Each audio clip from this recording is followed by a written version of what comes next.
how to view your archived stories on Facebook. So the first step is by opening your Facebook app and then go to your profile found on the upper left of the screen. You may also click on your profile if you have that button right here, or go to menu found at the lower right corner of the screen.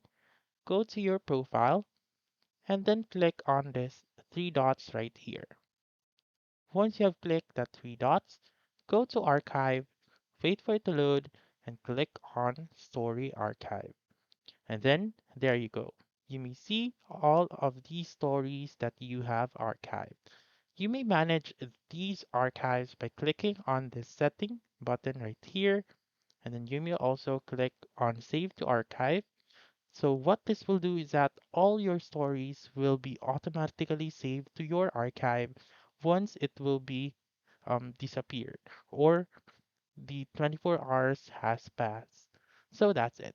That's how you can view your archive stories on Facebook.